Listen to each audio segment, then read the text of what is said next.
I think once that really kicks into high gear, the executive order now just says don't sell and acquire in budget neutral strategies. But when they do actually have legislation that says go and buy, or if Howard Lutnick puts together one of those budget neutral strategies and starts executing acquisition, then I think we'll start to see a rush. And that rush is likely going to be something that we haven't ever seen before. It is going to trigger that rampage of capital into Bitcoin. That's when you see Omega candles, and that's when you see even more volatility. We could go up 300,000 and then down 200,000 in a couple days. The cryptocurrency market is no stranger to volatility, but what if the next Bitcoin rally isn't driven by retail FOMO or institutional hedging, but by government mandates? As whispers of US Bitcoin adoption grow louder, we may be on the brink of a buying frenzy unlike anything we've ever seen before. While recent executive orders have mainly discouraged sales, the real game changer will come when legislation actively mandates Bitcoin purchases, or when Wall Street heavyweights begin deploying capital with acquisition strategies aimed at acquiring Bitcoin. When that moment arrives, the floodgates could open, triggering a massive surge in institutional demand and sending Bitcoin into uncharted territory. SAMSON MOW, CEO of January 3rd and a key strategist in nation-state Bitcoin adoption, believes this will trigger a capital rampage. Once legislation officially directs buying or firms like Cantor Fitzgerald begin executing acquisition strategies, we could witness a rush of institutional buying like never before. However, be warned, the result will likely be extreme volatility. We're talking potential Omega candles pushing Bitcoin to $300,000, followed by violent corrections where prices could drop $100,000 in a matter of days. For investors, this isn't just another cycle, it's the financial equivalent of a tidal wave. The only question left is, are you ready to ride it? Before we continue with the rest of the video, do check out daily 5-minute crypto newsletter with all the latest crypto and Bitcoin news. It's a fantastic analysis of on-chain crypto data and breakdowns, and the best part is it's absolutely free.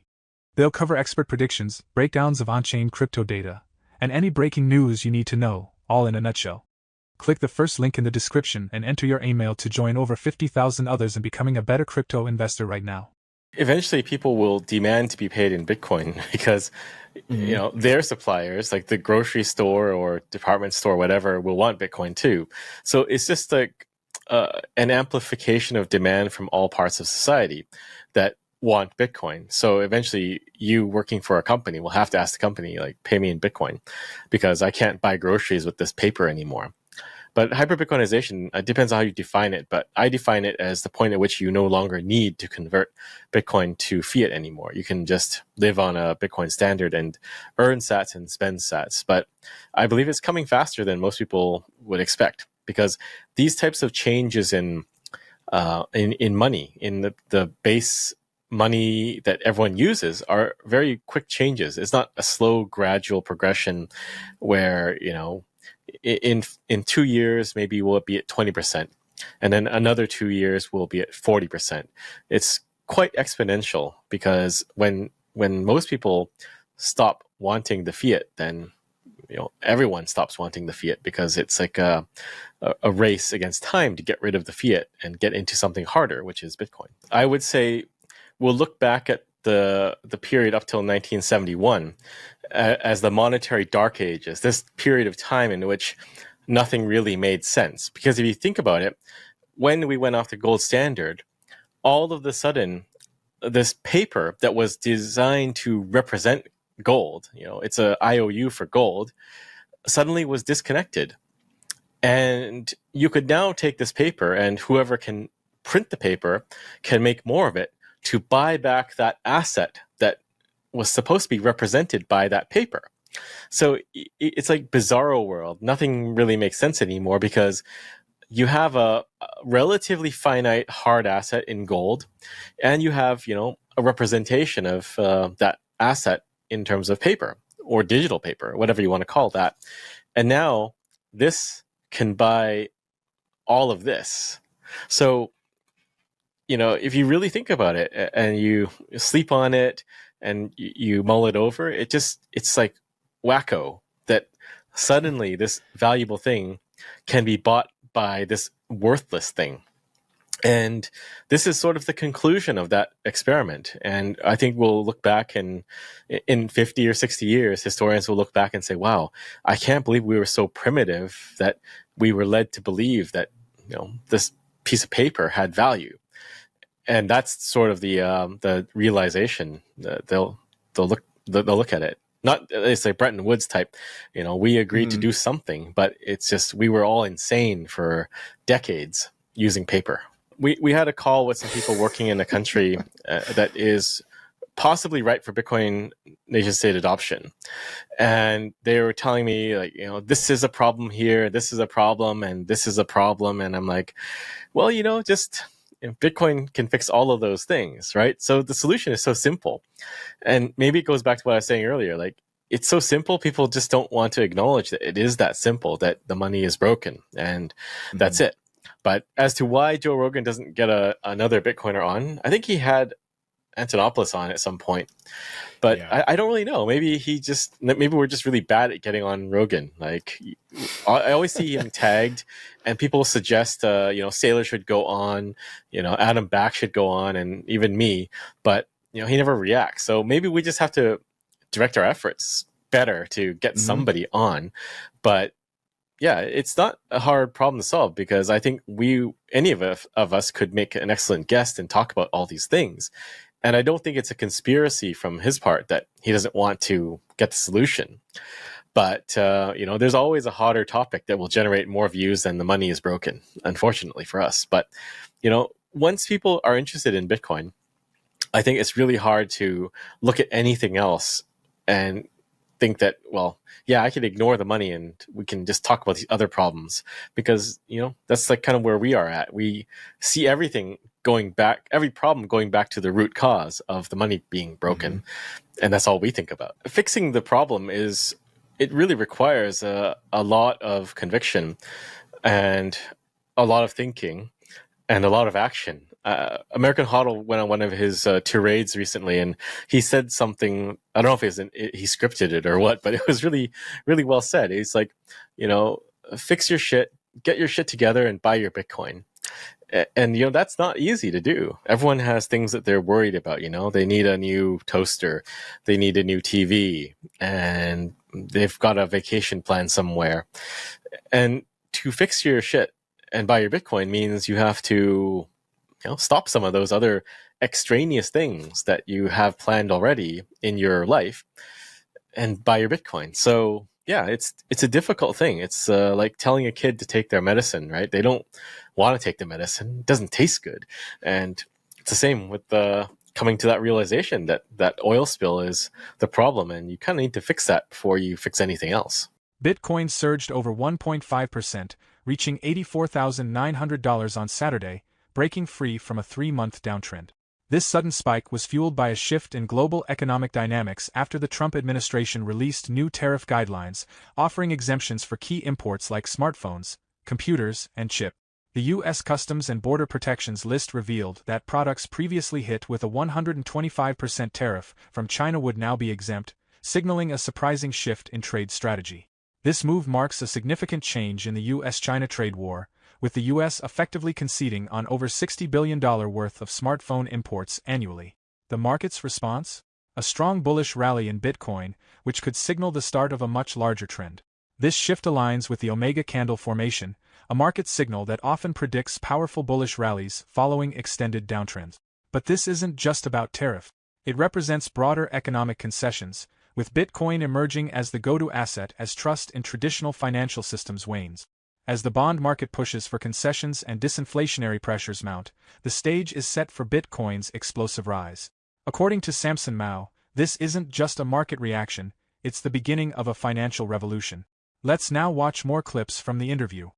I think most people could probably scrape together an emergency fund, but that requires, delaying gratitude in a number of areas, that cancel your Netflix subscription for a while, or cancel your Spotify for a while, or whatever, right? There are ways around it, but everyone sort of is set in their ways, and that's the biggest problem. It's not so much that we're not reaching them, it's not so much that our message is not reaching them. I think we're just not reaching them, period. So that's why I think we have to think of better ways to do this. And more creative ways, like Bitcoin trading cards, or whatever, or even like the nation state adoption work we do. That is a lot of outreach to people that are possibly hostile to Bitcoin and very possibly unaware of Bitcoin. And on the best case, they're open to listening. But all these problems that face individuals when it's coming to terms with Bitcoin and the problems of the world, it's the same with the nation state, right? They have their problems. They have they have to deal with poverty or inflation, or they have an IMF loan or something, and there's always something on their plate. And you have to deal with elections coming up, right? There's always an election coming up or something.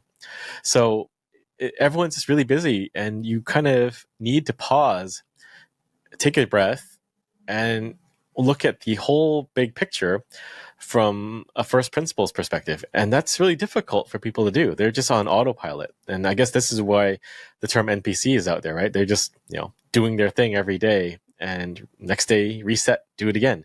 But, the only way to really fix the problem and understand the problem is to pause and really reflect. And that's really a big ask, apparently. There's this discussion, like, what's more important, grassroots, a Bitcoin adoption, like, a Bitcoin Beach, Bitcoin Lake, Bitcoin Jungle. I could name all of them, but I can't right now. I won't. Yeah. But, or is it nation state level engagement and seeing the government say something?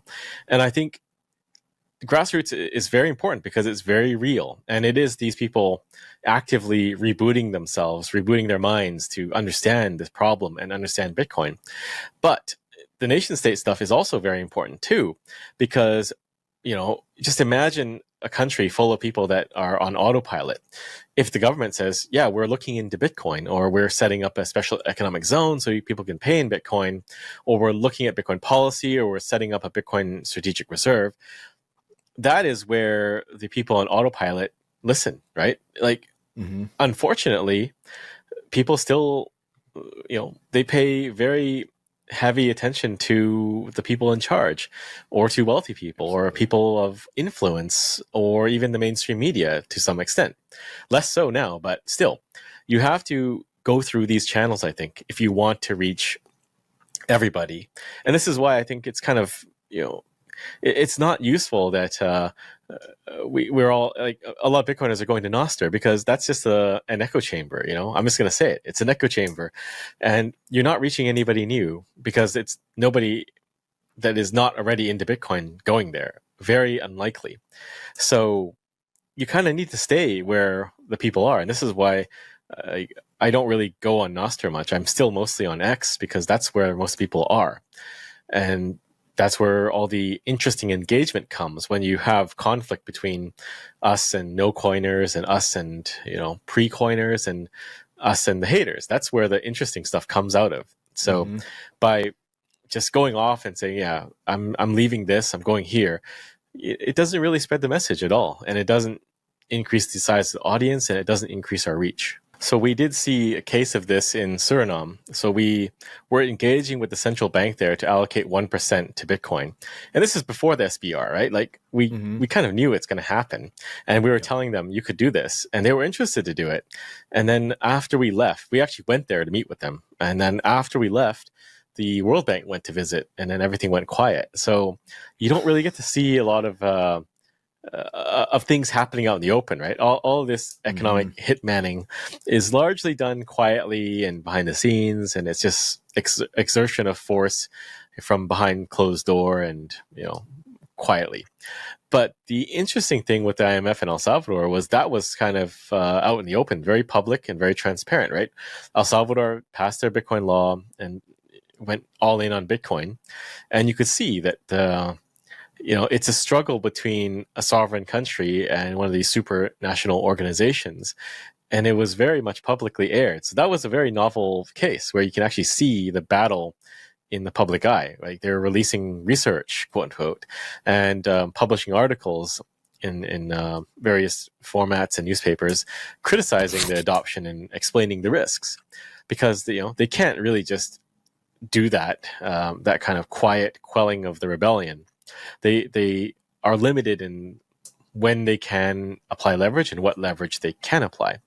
So yeah, I mean, it was very interesting. And now we see that they have an agreement with El Salvador, and it seems El Salvador agreed begrudgingly, but you can see it all playing out. And the question really is, how much longer can that go on as more countries look towards Bitcoin as the solution to their problems, which it is, and the kind of normalization of Bitcoin strategies, especially from the US. Like, if even before the SBR, you could look to the ETFs and say the largest asset manager on the planet has launched a Bitcoin ETF.